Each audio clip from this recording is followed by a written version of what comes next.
Chip grey का ध्यान footage में एक किलर की तरफ करती है और कहती है, देखो ग्रे, इन चारों में से एक की बॉडी पर टैटू बना हुआ है, लेकिन ये टैटू बिल्कुल भी क्लियर नहीं दिख रहा था। इसलिए ग्रे बोला, ये तो बहुत ज्यादा ब्लर है, इसे मैं देख नहीं सकता। जिस पर वो चिप कहती है, तुम्हें नहीं दिख रहा, पर मैं तो देख सकती हूँ। मैं इस टैटू का एक क्लियर इमेज बना सकती हूँ, बस तुम एक पेपर और पेंसिल उठा लो। ग्रे के पेपर और पेंसिल उठाने के बाद चिप ग्रे के हाथ की मदद से बिल्कुल परफेक्ट वही टैटू बना लेती है। और जब ग्रे उस टैटू को देखता है तो पता चलता है कि यह एक मिलिट्री टैटू है। रिसर्च करने के बाद ग्रे को उस टैटू वाले आदमी के बारे में पता चल जाता है। ग्रे हैरान रह जाता है कि उस चिप ने तो कुछ ही मिनटों में उस कातिल का टैटू और एड्रेस निकाल कर दे दिया, जो कि पुलिस कई महीनों से इन्वेस्टिगेशन करने के बावजूद भी उन कातिलों को ढूंढ नहीं पाई। ग्रे बहुत खुश हो जाता है क्योंकि उसे अपनी वाइफ के किलर्स में से एक किलर का पता चल चुका था। तब ग्रे उसके बारे में पुलिस को इन्फॉर्म करने का सोचता है, लेकिन यहाँ चिप ग्रे को ऐसा करने से रोक देती है। वो उससे याद दिलाती है कि तुम्हें एरन ने ये सब कुछ करने से मना किया था। तुम भूल गए कि तुमने एरन के साथ कॉन्ट्रैक्ट साइन किया था कि तुम लोगों के सामने कभी भी ये नहीं जाहिर करोगे कि तुम चल फिर सकते हो, और अगर तुम पुलिस को इस किलर के बारे में बताओगे तो पुलिस उल्टा तुमसे पूछेगी कि तुम्हें कैसे इन किलर्स के बारे में पता चला और तुमने ये टैटू किस तरह से बनाया। ग्रे चिप से पूछता है, तो फिर तुम बताओ अब मैं क्या करूं? चिप ग्रे से कहती है, पहले तुम खुद उस आदमी के एड्रेस पर जाओ और उसके खिलाफ सबूत इकट्ठा करो। इसीलिए ग्रे अब खुद वहां पहुंच जाता है, लेकिन वहां पर पुलिस ड्रोन थे, इसीलिए ग्रे उन ड्रोन के सामने अपनी व्हील चेयर पर ही बैठा रहता है। और जब ड्रोन वहां से चले जाते हैं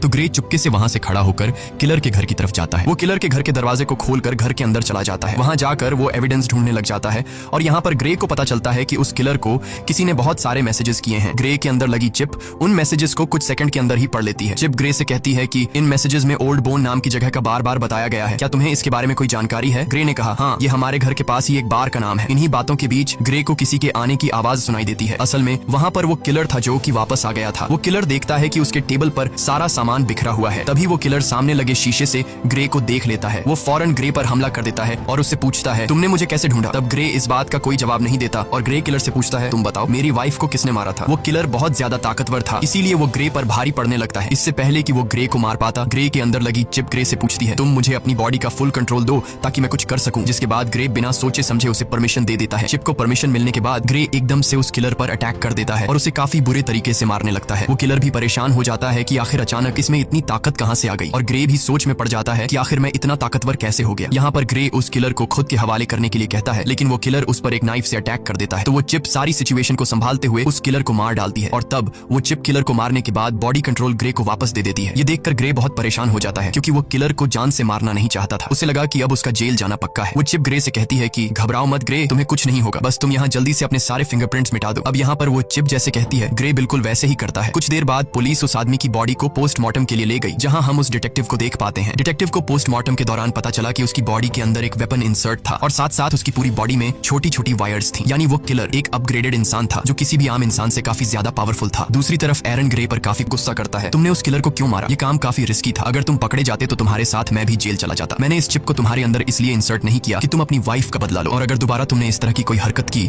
तो मैं तुम्हारे अंदर की इस चिप को डीएक्टिवेट कर दूंगा, जिसके बाद तुम फिर से पैरालाइज्ड बन जाओगे। इधर डिटेक्टिव भी पता लगाने की कोशिश कर रही होती है कि उस आदमी को किसने मारा। तभी डिटेक्टिव को पता चलता है कि जिस टाइम उस किलर का मर्डर हुआ तो उससे थोड़ा टाइम पहले ग्रे अपनी व्हील चेयर पर उसी एरिया में घूम रहा था। जिसके बाद डिटेक्टिव सीधा ग्रे के घर पर आती है। डिटेक्टिव ग्रे को कहती है कि हमने तुम्हें उस टाइम में उस एरिया में देखा है जिस टाइम उस सर्क नामी आदमी का मर्डर हुआ है। हमें उस आदमी पर पहले से शक था कि उसने तुम्हारी वाइफ को मारा होगा, क्योंकि हमारे पास उसका एक काफी बड़ा क्रिमिनल रिकॉर्ड है और वो उसी एरिया में रहता है जहाँ पर तुम्हारी वाइफ को मारा गया था, और अब कल उसी आदमी का मर्डर हुआ है। तब यहाँ पर ग्रे हैरान होते हुए कहता है, ओ अच्छा, लेकिन अगर तुम ये सोच रही हो कि मैंने उसे मारा है तो तुम्हारी यह सोच गलत है, क्योंकि तुम तो देख सकती हो कि मैं तो पैरालाइज्ड हूँ, और अगर तुम्हें फिर भी यकीन नहीं तो तुम मेरी टांग पर चाकू मारकर देख सकती हो। डिटेक्टिव भी ग्रे पर शक नहीं करती क्योंकि उसे लगता है कि ये तो खुद को नहीं संभाल सकता, तो फिर ये क्या किसी को मार पाएगा। इसीलिए वो ग्रे को बाय कहकर वहां से चली जाती है। डिटेक्टिव के जाने के बाद ग्रे रिलैक्स होकर सांस लेता है क्योंकि उसकी जान बच गई। इसके बाद ग्रे चिप से पूछता है कि अब आगे क्या करना है, तो वो चिप ग्रे को ओल्ड बोन बार में जाने का कहती है। वो चिप कहती है, याद है हमें उस किलर के घर से मैसेजेस में कई दफा इस बार के बारे में बताया गया था, हमें वहां पर जाना चाहिए, शायद तुम्हें वहां कोई क्लू मिल जाए। इसके बाद हम देखते हैं कि ग्रे उसी बार में जाता है। ये बार बहुत ज्यादा खतरनाक थी, सबके सब वहां पर गुंडे बैठे हुए थे। ग्रे यहाँ आकर ऊंची आवाज से कहता है, मैं कुछ दिन पहले सर्क नाम के एक आदमी को मार चुका हूँ, लेकिन मुझे पता है कि उसके साथ 3 लोग और भी थे जिन्होंने मेरी वाइफ को मार डाला। अगर कोई भी सर्क के साथ इस मर्डर में शामिल था तो वो अपना हाथ उठाए। ये सुनकर सब ग्रे पर हंस पड़ते हैं। तभी टोलन नाम का एक लंबे कद का आदमी उठा और उसने ग्रे से कहा, घर जा बच्चे, वरना मैं तुझे भी तुम्हारी वाइफ के पास पहुंचा दूंगा। ग्रे समझ गया कि टोलन भी मेरी वाइफ को मारने में शामिल था। ग्रे जवाब देता है, पता है मरने से पहले सर्क भी तुम्हारी तरह यही बोल रहा था। ये सुनकर टोलन को बहुत ज्यादा गुस्सा आया। वो अपने आदमियों के साथ ग्रे को अकेले में ले जाकर व्हील चेयर से उठाकर जमीन पर गिरा देते हैं। तब ग्रे उससे पूछता है, क्या तुम भी वहाँ पर उन लोगों के साथ शामिल थे जिन्होंने मेरी वाइफ को मारा था? तो टोलन कहता है, हाँ मैं भी उनमें शामिल था, बस फिर क्या। ये सुनकर ग्रे चिप को अपनी पूरी बॉडी का कंट्रोल दे देता है, जिसके बाद चिप की मदद से